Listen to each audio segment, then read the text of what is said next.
देखिए, आज का जो वीडियो है बैंक अकाउंट से पैसे कम निकालने वालों को भी बड़ा झटका आएगा भाई, इनकम टैक्स का नोटिस आएगा। इसी को लेकर के आज का वीडियो है। नमस्कार साथियों, मेरा नाम विजय वर्मा है, आप देख रहे हो टेक्निकल वाले हौसला।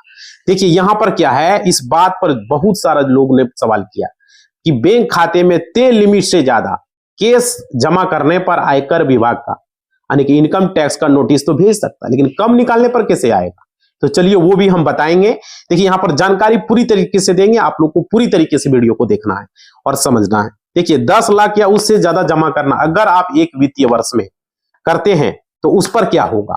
चलिए अन्य खाते एफडी वगैरह करते हैं तो क्या होगा, आपको नोटिस का कारण क्या होगा, सारी चीजें इस वीडियो में आपको बताएंगे। सोर्स ऑफ इनकम किस तरीके से इनकम टैक्स आपसे मांगेगा, और बड़ी मात्रा में लोग यह ओवर कैश विड्रॉल भी करते हैं और कैश लिमिट का ध्यान नहीं रखते हैं। तो चलिए डिजिटल ऑनलाइन भुगतान को लेकर के सारी जानकारी इस वीडियो में आपको देने वाले हैं साथियों। देखिए यहां पे जो बड़ा अपडेट निकल कर आ रही है, बैंक अकाउंट से पैसे कम निकालने वाले को इनकम टैक्स का नोटिस मिलने का नया ट्रेंड सामने आया है। अब क्या आया है चलिए बताता हूं। देखिए इनकम टैक्स विभाग उन लोगों को नोटिस भेज रहा है जिनके बैंक अकाउंट में कम रकम निकासी होती है, लेकिन वे जीवन शैली में जो है भयवता दिखाते हैं। मतलब कि उसका मकसद है टैक्स को चोरी को रोकना। इनकम टैक्स डिपार्टमेंट का यही मकसद होता है, लेकिन लोग चोरी करने वाला चोरी कर रहा है, सरकार को धोखा दे रहा है। समझ रहे हो? अब देखिए यहां पर क्या है, विभाग उन कम निकासी के खर्चों को ब्यौरा मांगता है। जैसे कि कोई अगर मान लिया आटा लिया, कोई गैस लिया, कोई तेल लिया, है ना, जूते वगैरह, मसाले वगैरह, शिक्षा, अन्य खर्चे, ताकि पता लगाया जा सके कि कहीं कोई अघोषित आय तो नहीं है। समझ पा रहे हो?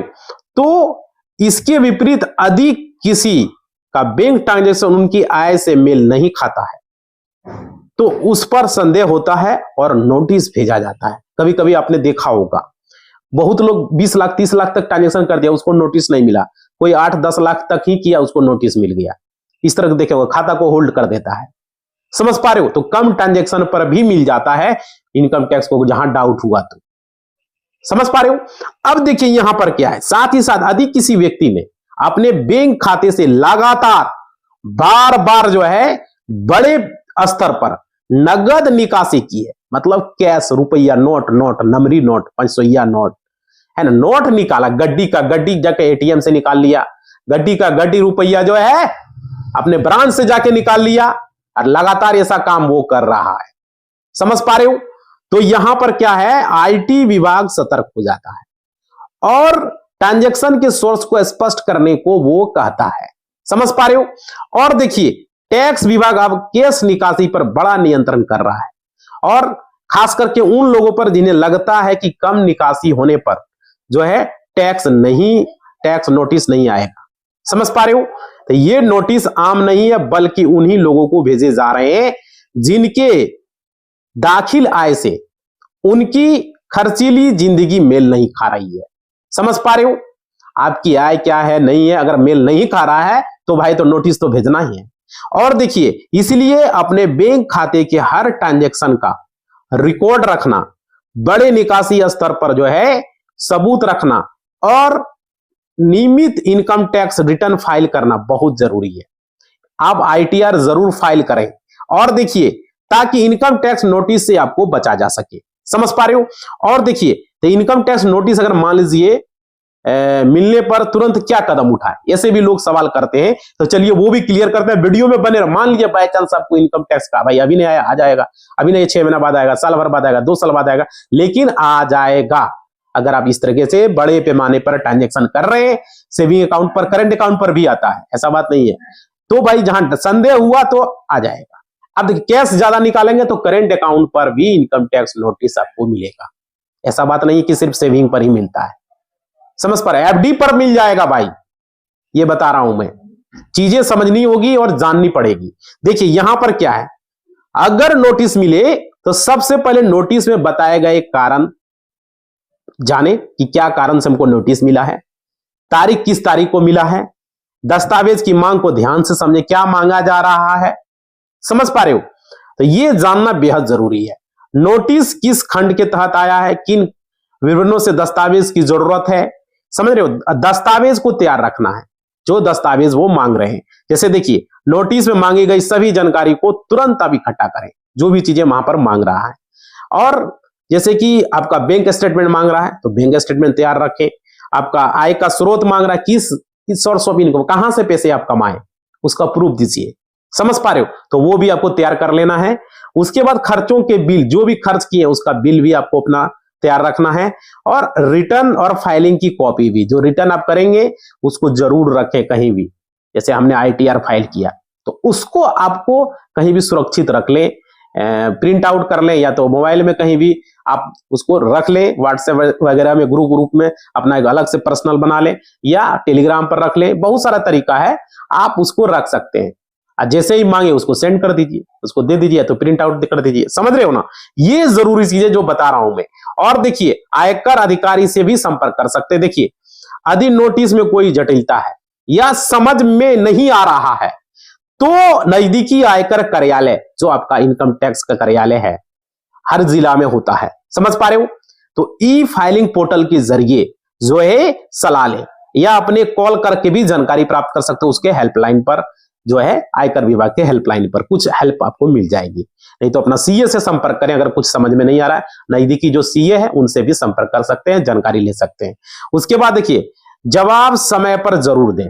नोटिस में जो भी सवाल है उसका जवाब आपको जरूर देना है। देखो नोटिस में दिए गए समय सीमा के भीतर जवाब देना आवश्यक होता है। विलंब करने पर पेनल्टी और कानूनी कार्रवाई भी हो सकती है। ये चीजें आप लोग समझिएगा। और देखिए प्रोफेशनल्स में मदद ले। देखिए यहां पे क्या जरूरत पड़े तो चार्टर अकाउंटेंट, जो अभी हम आपको बताएं, CA, चार्टर अकाउंटेंट या टैक्स एक्सपर्ट से परामर्श जरूर ले, सलाह जरूर ले, कोई भी डाउट है तो। समझ पा रहे हो, हर जिला में हर जगह आजकल CA होता है, चार्टर अकाउंटेंट होता है, तो उससे आप संपर्क ले सकते हो। फोन पर भी पूछ सकते हो, कॉल करके भी पूछ सकते हो, जो भी डाउटे हैं, जो भी प्रॉब्लम है पूछ सकते हो, और सही जवाब आपको वो दे सकता है, क्या करना है, क्या आगे कदम आपको उठाना है, समझ रहे हो। तो देखो ई फाइलिंग पोर्टल पर प्रतिक्रिया जरूर दें। और कई बार नोटिस का जवाब आयकर विभाग के ई फाइलिंग पोर्टल पर ऑनलाइन भी देना होता है, और वहां पर लॉगिन कर जवाब जमा करें भाई, तो ऑनलाइन भी आप दे सकते हैं। और देखिए इस तरह की सावधानी समय समय पर कदम उठा कर आप इनकम टैक्स जो है नोटिस का सही समाधान किया जा सकता है। अगर आपने सटीक जवाब दिया तो भाई वो नोटिस खत्म, समझ पा रहे हो। ऐसा बात नहीं कि नोटिस मिला तो जरूरी नहीं है कि आप पर पेनल्टी लग ही जाएगा। अगर आपके पास सही जवाब है तो भाई कोई दिक्कत नहीं है, समझ पा रहे हो। आगे देखिए उसके बाद किस तरह की सावधानी आपको बरतना। और देखिए किस सीमा पर रिपोर्ट करके आयकर को सूचित करता है। देखिए यहां पे वो भी चीजें समझिए। देखिए बैंक को आयकर विभाग जो है क्या करता है, ऐसी रिपोर्ट भेजनी होती है कि जब कोई व्यक्ति अपने खाते में, समझ पा रहे हो, जब कोई व्यक्ति अपने खाते में एक वित्तीय वर्ष में, एक फाइनेंशियल ईयर में बड़ी नगद राशि जमा करता है, समझ पा रहे हो, बड़ा नगद राशि हम जमा किए 5 लाख 10 लाख एक बार में जमा कर दिए, तो इस तरीके में क्या था, साल भर में 2-3 बार कर दिए। तो यहां पर इनकम टैक्स एक्ट के अनुसार बचत खाते में अगर किसी वित्तीय वर्ष में 10 लाख रुपया या उससे अधिक की नगद जमा करते हो तो बैंक को इस लेन देन की रिपोर्ट आयकर विभाग को करनी होती है। बैंक को करना पड़ता है, बैंक का ये निर्देश है RBI के द्वारा। तो बैंक इनकम टैक्स डिपार्टमेंट को रिपोर्ट करता है कि फलनामा खाता पर 10 लाख से ज्यादा जमा हुआ है, फलनामा खाता पर 10 लाख से ज्यादा कैश विड्रॉल हुआ है। बैंक देता है इंफॉर्मेशन, भेजी इनकम टैक्स डिपार्टमेंट को। अब इनकम टैक्स डिपार्टमेंट क्या करता है, चेक करके आपको नोटिस भेज देता है कि ये खाता फलनामा कहां से आपको आया, इतना पैसा कहां से आया, आप कहां से पैसा को कमाए बताएं, समझ रहे हो। तो ये चीजें हैं। और देखिए यहां पे ये होगा, नगद जमा करते तो इस बिल जमा करने पर भी मिलेगा भाई, ये समझना। कैश का बात हो गया तो समझ लो ये कहानी हो गया। लेकिन कोई ऑनलाइन से पैसा ट्रांसफर किया है 10 लाख रुपया तो कोई दिक्कत नहीं है। लेकिन कैश से अगर ट्रांसफर, मतलब कि आप खुद जाके अपना अकाउंट पर नंबरी नोट लेके, गड्डी का नोट लेके 10 लाख जमा कर दिए तो भाई आपको इनकम टैक्स का नोटिस मिल सकता है, समझ पा रहे हो। लेकिन कोई मान लीजिए आपका दोस्त, फ्रेंड, कोई रिलेशन वाला आपके खाते पे 10,000 भेज दिया, कोई दिक्कत नहीं है, समझ पा रहे हो। उन्होंने अगर अपना अकाउंट से पैसा आपको ट्रांसफर किया, कोई दिक्कत नहीं है। लेकिन आप कैश जाके ब्रांच में जमा कर रहे हो या ATM से जमा कर रहे हो, जो भी तरीका से कैश का बात आ गया, या तो जमा करो या तो निकालो भाई, उसमें नोटिस आपको मिलना ही मिलना है, समझ रहे हो इस बात को। आगे देखिए यहां पे समझ पा रहे हो, कैश को लेकर के बात की है। अगर कैश का करते हो तो यहां पर मिल सकता है। और देखिए मतलब 10 लाख से अधिक अगर नगद जमा करते हो या निकालते हो तो आपको यहां पर जो है नोटिस आ सकता है। और देखिए चालू खाते के लिए भी है। बहुत सारे लोग करंट अकाउंट को लेकर के पूछते हैं। देखिए करंट अकाउंट में क्या है भाई, वो चीजें समझिए। करंट अकाउंट में यह सीमा 50 लाख रुपए का है। बहुत सारे लोग पूछते हैं करंट अकाउंट में कितना है। तो देखिए इसके अलावा अगर किसी व्यक्ति ने एक ही बार में बार बार 50,000 रुपया या उससे अधिक जमा किया या निकासी किया, ठीक है, तो भी बैंक इस ट्रांजैक्शन की सूचना इनकम टैक्स डिपार्टमेंट को दे देता है। और इसलिए ताकि अनियमित या संदिग्ध लेन देन की जांच की जा सके। और देखिए इस रिपोर्टिंग का उद्देश्य आयकर विभाग को जो है उन रिक्तियों की मतलब उस जो भी है ट्रांजैक्शन की व्यक्तियों की वित्तीय गतिविधि को जानकारी देना और जिनके आय और खर्च में जो है असम्मिलन हो जिससे टैक्स चोरी को पकड़ा जा सके। समझ रहे हो, अगर जो है मतलब कि बैंक खाते में जमा राशि या निकासी स्रोत का स्पष्ट सबूत न हो तो यह नोटिस भेजने का कारण भी बन सकता है। समझ रहे हो, तो ये बातें भाई देखो मतलब देखो साफ साफ समझ लो। एक तरीके से हम बता रहे हैं कि बचत खाते में एक वित्तीय वर्ष में नगद जमा 10 लाख रुपया या उससे अधिक हुआ तो आपको इनकम टैक्स नोटिस मिल सकता है। आयकर विभाग को भेज देता है बैंक, ठीक है, कि इसने 10 लाख से ज्यादा जमा या निकासी किया। अब देखिए अगर चालू खाता है, करेंट अकाउंट है, करेंट अकाउंट में एक वित्तीय वर्ष में नगद जमा 50 लाख से रुपया से ज्यादा अगर आपने किया, ठीक है, 50 लाख तक तो ठीक है, 50 लाख से ज्यादा जैसे ही किए तो भाई आपको यहां पर नोटिस इनकम टैक्स को वो भेज देता है बैंक। फिर बैंक जो है इनकम टैक्स को भेजता है, इनकम टैक्स फिर आपको नोटिस भेज सकता है 50 लाख से ज्यादा करेंट अकाउंट में और सेविंग में 10 लाख से ज्यादा।